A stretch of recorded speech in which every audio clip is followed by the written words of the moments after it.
Hello students. उम्मीद है आप लोग सब कोरोना में सेफ होंगे।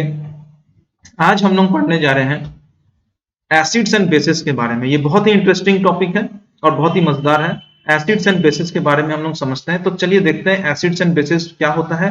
Let us understand about acids and bases. तो फर्स्ट ऑफ ऑल एक लेमन जूस लेते हैं और एक सोप वाटर लेते हैं। तो लेमन जूस और सोप वाटर दोनों में क्या डिफरेंस होता है? दोनों में जो डिफरेंस होता है वो या तो कलर का डिफरेंस होगा या अपीयरेंस का डिफरेंस होगा। इस प्रकार से बहुत सारे डिफरेंस हो सकते हैं, टेस्ट का भी, है ना। इस प्रकार का डिफरेंसेस होता है।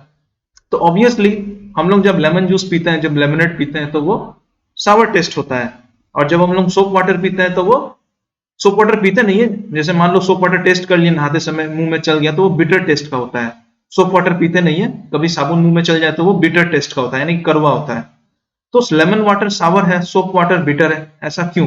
Why is this that lemon juice is sour in taste and soap water is bitter in test?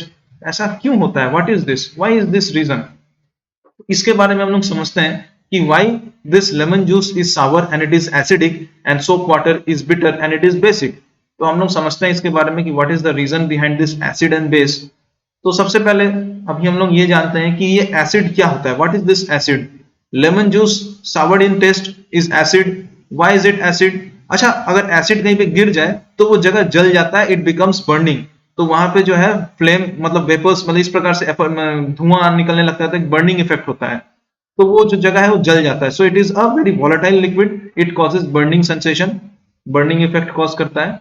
और एसिड जो है वो बहुत सावर इन टेस्ट, जैसे मैंने अभी बताया था। एक्चुअली एसिड वर्ड जो है वो लैटिन वर्ड एसिडस से डिराइव किया गया है, और इस एसिडस लैटिन वर्ड का मीनिंग होता है सावर या सॉल्ट, सावरी टेस्ट जिसको कहते हैं, जिसका जो इंटेंसिटी होता है वो सावर होता है। और वो डिफरेंट वेराइटीज ऑफ एसिड्स भी आते हैं, तो इसलिए इसको हम लोग एसिड बोलते हैं, क्योंकि ये सावर इन टेस्ट होता है।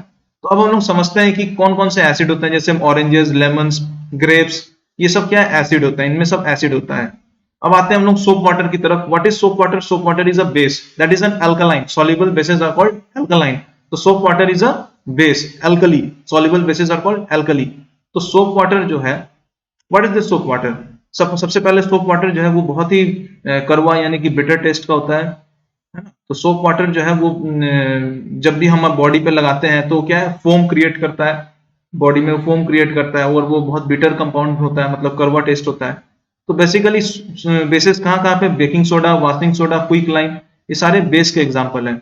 और एसिड में मैं बता दिया था कि एसिड में आपका लेमन जूस होता है। तो what will happen if you mix acid and base?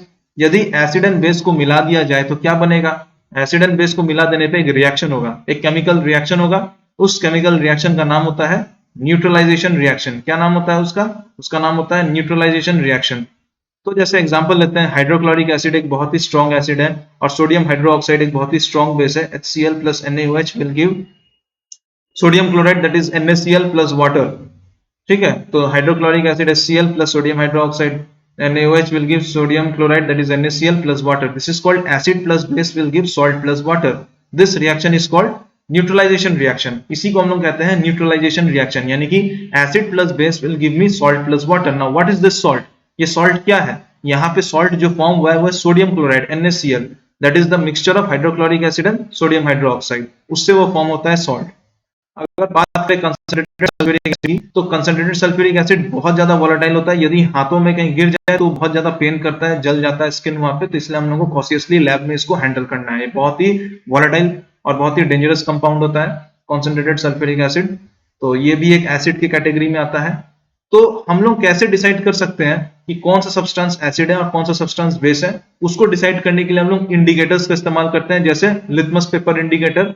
यदि लिटमस पेपर को हम लोग एसिड में डालते हैं तो वो रेड कलर हो जाता है, और उसको बेस में डालते हैं तो वो ब्लू कलर हो जाता है। इस प्रकार से और भी बहुत सारे सॉल्यूशन होते हैं, जैसे फिनोल्फिलीन सॉल्यूशन हो गया, मिथाइल ऑरेंज सॉल्यूशन हो गया। तो इस प्रकार से हम लोग टेस्ट कर सकते हैं कि कौन सा सब्सटेंस एसिड है और कौन सा सब्सटेंस बेस है। तो उसको हम लोग कहते हैं इंडिकेटर, और इसके बारे में हम लोग अब नेक्स्ट क्लास में पढ़ेंगे, what are indicators. So that's all for today class. Thank you students.